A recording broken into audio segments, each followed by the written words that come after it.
20 to day 20 of the 2020 Puzzle Advent Calendar, a 24-day collaboration of puzzle builders and YouTubers where we are bringing you a brand new puzzle for every day of December leading up to Christmas.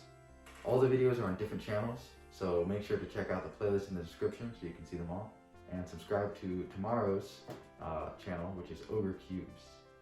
Anyway, puzzle time. So this is something a little bit different. I've had a 3D printer for about 5 years, and if you made a pie chart of all the things that I've made in that time, it would be about 95% parts for puzzles that I designed, and 5% this plastic cat. The point is, I don't usually print other people's puzzles.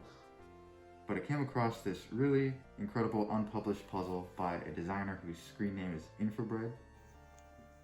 Hey look, that's my puzzle. Yeah. And I just thought, wow, this is such a clever design. It's called the 3-4-6 cube because one layer is triangular, one is quadrangular, this square middle layer here, and then the last one is hexagonal. Just looking at this, it might be a little difficult to see how it turns with all these different layers. Like, how could they all be interchangeable? But the special thing is that all of these layers have the same cut depth no matter how many sides they have.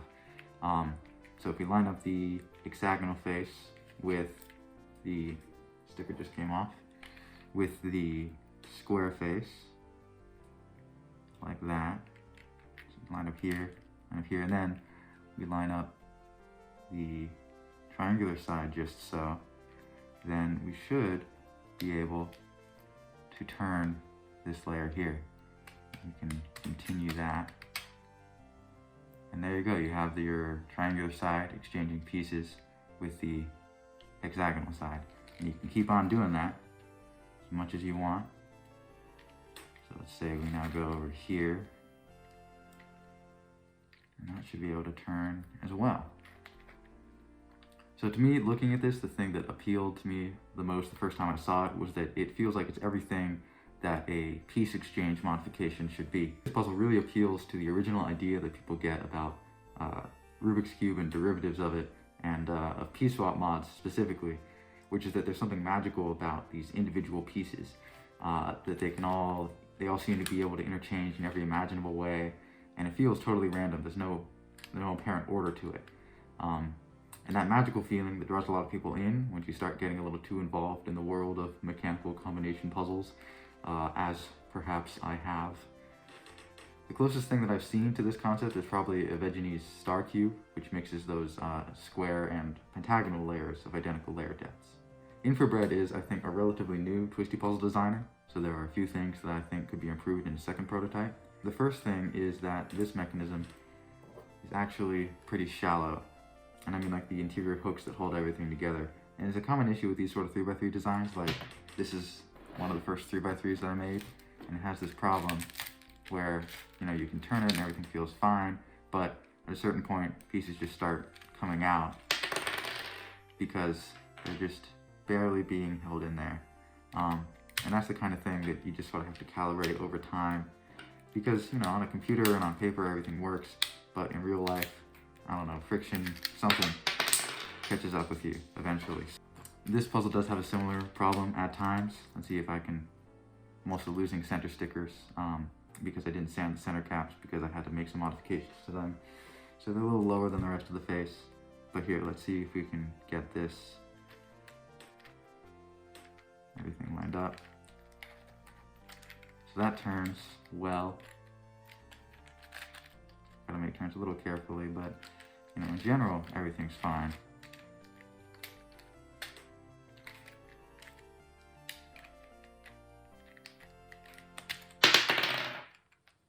Yeah, so you get that kind of thing where it just sort of very shallow hooks holding everything in place. But, you know, as long as you turn it carefully, it's easy to put it back together.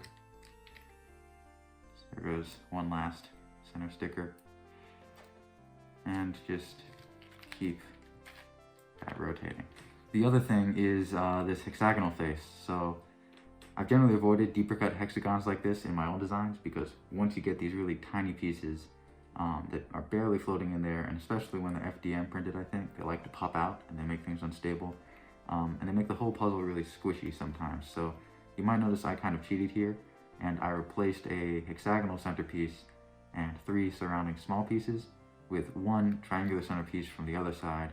Instead of a 3-4-6 puzzle in its current configuration, this is more of a 3-4-3 puzzle pretending to be a 3-4-6 puzzle. By the way, I really wish I'd planned this a little ahead of time and presented this puzzle on December 11th, because then I could be presenting the 3-4-6 puzzle on the 346th day of the year, which I think would be pretty cool. Anyway, this has been kind of an unusual video for me. These past few days have been among the weirdest days in a very weird year. Not feeling great right now. But there's good news, which is that there are only like 10 days left in this year. There's a vaccine for COVID, that's cool. And for the next 4 days, most importantly, there are still more puzzles coming your way. I dropped Infrabread's social links so you can see what else they're up to in the future. And I've also had some sneak peeks at the designs we'll be seeing in upcoming days on the Puzzle Advent Calendar playlist. And let me just say, they are not to be missed, so you should totally subscribe to Ogre Cubes, who's presenting tomorrow's video, and really just check out everything else on that playlist.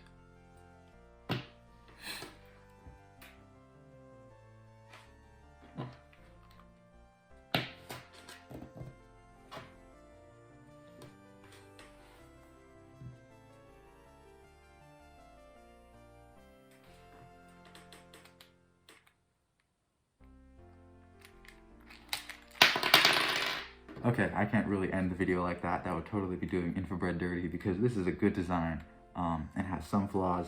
Part of that is, I'm sure, has to do with the way I printed it. And really, I'm sure a second prototype with a few small improvements would just turn really amazing and be such a cool, totally functional puzzle. Yeah, this video's been a little bit weird. I'm not feeling so hot. Big Mandalorian vibes, having to wear a mask at all times indoors, even though it's a little annoying. Would normally be wearing a mask inside, because that's, like, you know, under most circumstances kind of weird. But the situation is, a couple people in my house have tested positive and are symptomatic. I'm symptomatic and haven't gotten my test results yet. And there are other people in my house who haven't tested positive and don't feel anything. So we're just trying to keep it separate as much as we can. Yeah. But, you know, if we're saying goodbye, I may as well show you. Forbidden.